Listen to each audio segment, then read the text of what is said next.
సంగీతానికి భాష లేదు అంటారు. కాని ఆ ఇంట్లో మాత్రం సంగీతం ఒక నిశ్శబ్ద యుద్ధానికి సాక్షిగా నిల్చింది. శ్రావణి, వాణి ఇద్దరూ అక్కాచెల్లెళ్ళు. ఇద్దరికీ ఊహ తెలిసినప్పట్నుండి వీణే వారి ప్రపంచం. తండ్రి గొప్ప వైనికుడు కావడంతో ఆ ఇల్లంతా ఎప్పుడూ సప్తస్వరాల నాదంతో నిండి ఉండేది.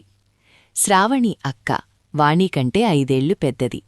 వీణ వాయించడంలో శ్రావణికున్న ప్రావీణ్యం, ఆమె వేళ్లు తీగలమీద నాట్యం చేసే తీరు చూసి అందరూ ఆమెను జూనియర్ సరస్వతి అని మెచ్చుకునేవారు. వాణి ఎప్పుడూ అక్క వెనకై ఉండేది. అక్క వాయించిన కీర్తనలనే తానో ప్రాక్టీస్ చేసేది. శ్రావణికి తన కళమీద ఎంత ప్రేమ ఉందో అంతకు మించిన గర్వం కూడా ఉండేది. తాను ఎప్పుడూ మొదటి స్థానంలోనే ఉండాలనేది ఆమె నైజం.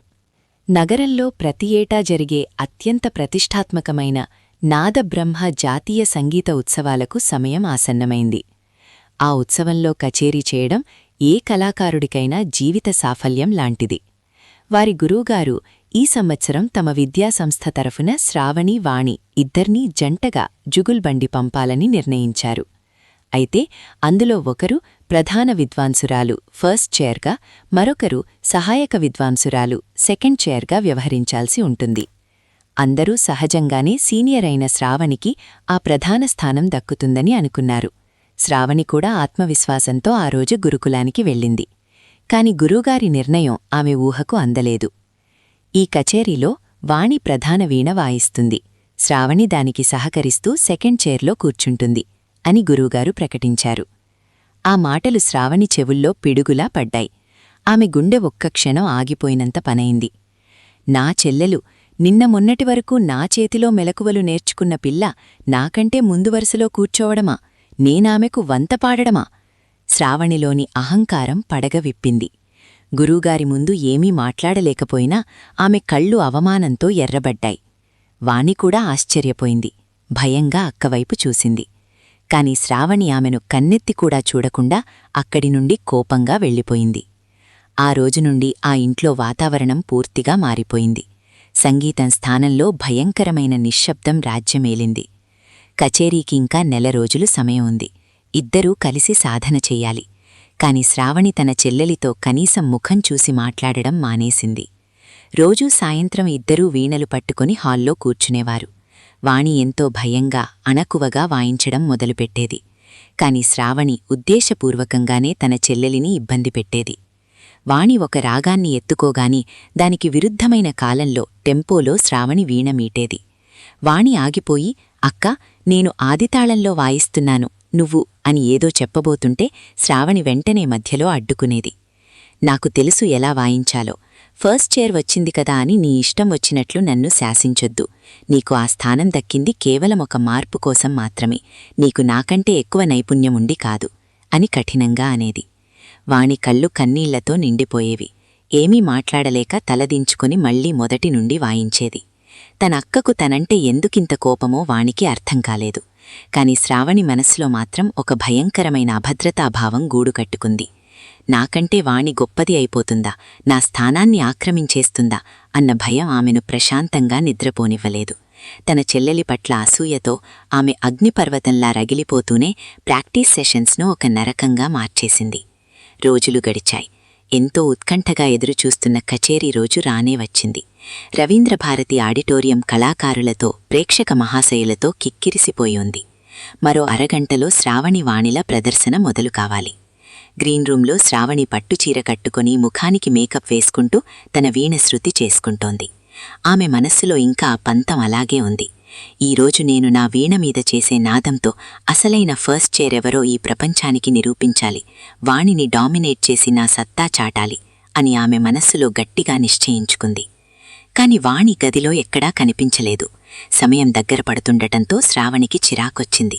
స్టేజ్ మీదకు వెళ్లే సమయానికి ఎక్కడ తిరుగుతోందో ఈ పిల్ల అని గొనుక్కుంటూ గ్రీన్ రూం బయటకు వచ్చి వెతకడం మొదలుపెట్టింది. చివరికి ఒక చీకటి మూలన డ్రెస్సింగ్ రూం మెట్లమీద వాణి కూర్చుని ఉండటం చూసింది. వాణి తన ముఖాన్ని 2 చేతుల్లో దాచుకుని కుమిలి కుమిలి ఏడుస్తోంది. ఆమె పట్టుచీర కన్నీళ్లతో తడిసిపోతోంది. శ్రావణికి కోపం వచ్చింది. అక్కడికి వెళ్లి, ఏమిటీ నాటకాలు, ఇంకో 10 నిమిషాల్లో మనం స్టేజ్ మీద ఉండాలి. ముందు కూర్చునే అవకాశం దొరికింది కదా అని గర్వపడ్డావు. ఇప్పుడు భయంతో ఏడుస్తున్నావా?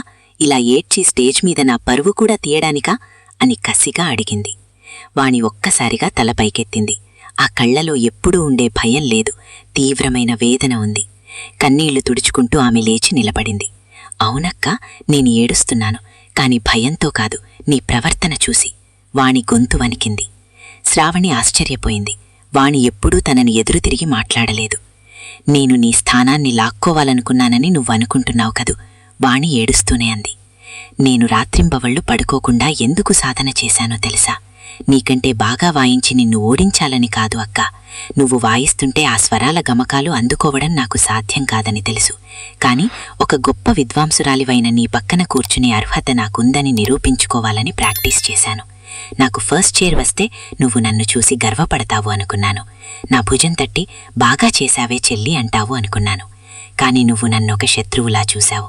ఈ పోటీ, ఈ స్థానాలు నాకొద్దు అక్క, నాకు నా పాత అక్కే కావాలి అంటూ వాణి కింద పడిపోయి పెద్దగా ఏడ్చేసింది. ఆ మాటలు శ్రావణి గుండెల్లో బాణాల్లా గుచ్చుకున్నాయి. నీ పక్కన కూర్చునే అర్హత కోసం. ఆ ఒక్క వాక్యం శ్రావణిలో ఉన్న అహంకారాన్ని, అసూయను మూలలతో సహా పెకిలించి వేసింది. తన స్వార్థం కోసం తనను దేవుడిలా ఆరాధించే చెల్లెలి మనస్సును ఎంత దారుణంగా గాయపరిచిందో ఆమెకు అప్పుడు అర్థమైంది. తనలోని అభద్రతాభావం ఒక అద్భుతమైన కళాకారిణిని ఎలా అనగదొక్కుతోందో ఆమె గ్రహించింది. కళ అనేది ఒకరిని గెలవడానికి కాదు, మనల్ని మనం జయించడానికి ఆమెకు జ్ఞానోదయమైంది. శ్రావణి కళ్లలో నీళ్లు తిరిగాయి. నెమ్మదిగా కింద కూర్చుని వాణిని తన గుండెలకు హత్తుకుంది. నన్ను క్షమించు వాణి. శ్రావణి గొంతులో పశ్చాత్తాపం స్పష్టంగా తెలుస్తోంది. నేను ఎంత మూర్ఖురాలు కదా, కళాకారిణిని అని గర్వపడ్డాను. కాని అసలైన కళ ఎదుటివారి ప్రతిభను గౌరవించడంలో ఉందని మర్చిపోయాను. నాకంటే వాణి గొప్పది అవుతుందన్న భయం నన్ను కళ్ళు మూసుకుపోయేలా చేసింది. కాని ఈరోజు నువ్వు నాకు కనువిప్పు కలిగించావు. నువ్వు నా స్థానాన్ని ఆక్రమించలేదు చిట్టి, నీకంటూ ఒక గొప్ప స్థానాన్ని సృష్టించుకున్నావు అంటూ వాణి కన్నీళ్లు తుడిచింది. వాణి ఆశ్చర్యంగా, సంతోషంగా అక్కవైపు చూసింది. శ్రావణి తన కుడి చేతి వేలికి ఉన్న ఒక బంగారు ఉంగరాన్ని నెమ్మదిగా తీసింది. అది వారి నాన్నగారు ఆమె మొదటి కచేరీకి బహుమతిగా ఇచ్చిన లక్కీ ఉంగరం. దాన్ని తీసుకుని వాణి వేలికి తొడిగింది. ఈరోజు స్టేజ్ మీద ప్రధాన విద్వాంసురాలిగా నువ్వు వాయించాలి. నీ చెల్లెలిగా కాదు, ఒక అద్భుతమైన వైనికురాలిగా. నీ వెనక, నీకు తోడుగా నీ అక్క ఎప్పుడూ ఉంటుంది. పద, మన సత్తా ఏమిటో ఆ రవీంద్ర భారతికి చూపిద్దాం అంటూ వాణిని పైకి లేపింది. ఇద్దరూ కలిసి స్టేజ్ మీదకు అడుగుతెట్టారు. ప్రేక్షకుల కరతాల ధ్వనుల మధ్య వాణి ముందు వరుసలో కూర్చోగా శ్రావణి పక్కన కొద్దిగా వెనక్కి కూర్చుంది. ఇద్దరూ ఒకరినొకరు చూసుకుని చిరునవ్వు చిందించారు. కచేరీ మొదలైంది. కళ్యాణి రాగంలో వాణి వీణ మీటుతుంటే దానికి అనుగుణంగా శ్రావణి తన వీణను శృతి చేసింది. ఆ రోజు అక్కడ 2 వీణలు లేవు. ఒకే ఆత్మ 2 దేహాల్లో ప్రవహిస్తూ నాదామృతాన్ని కురిపించింది. వాణి స్వరాలకు శ్రావణి గమకాలు తోడై ఆ ఆడిటోరియం మంత్రముగ్ధమైపోయింది. ప్రదర్శన ముగియరానే ప్రేక్షకులు లేచి నిలబడి చప్పట్లు కొట్టారు. Standing ovation. వాణి ఆనందంతో అక్కవైపు చూసింది. శ్రావణి కళ్లలో ఇప్పుడు అసూయ లేదు. తన చెల్లెలి విజయాన్ని చూసి పొంగుకొస్తున్న అంతులేని గర్వం మాత్రమే ఉంది. ఆ రోజు ఆ స్టేజ్ మీద గెలిచింది సంగీతం మాత్రమే కాదు, వారిద్దరి మధ్య ఉన్న అద్భుతమైన సోదరీభావం కూడా. మీకు ఈ కథ నచ్చిందా? ప్లీజ్ లైక్ చేయండి, షేర్ చేయండి, సబ్స్క్రైబ్ చేసుకోండి. బెల్ ఐకాన్ని ట్యాప్ చేయడం మర్చిపోకండి. మరిన్ని ప్రేరణాత్మక కథల కోసం మా ఛానల్తో కొనసాగండి. ఇంతవరకు మాతో ఉన్నందుకు ధన్యవాదాలు. కొత్త ఆలోచనలు, కొత్త పాఠాలతో వచ్చే కథలో కలుద్దాం. అప్పటి వరకు ఆరోగ్యంగా ఉండండి, ఆనందంగా ఉండండి.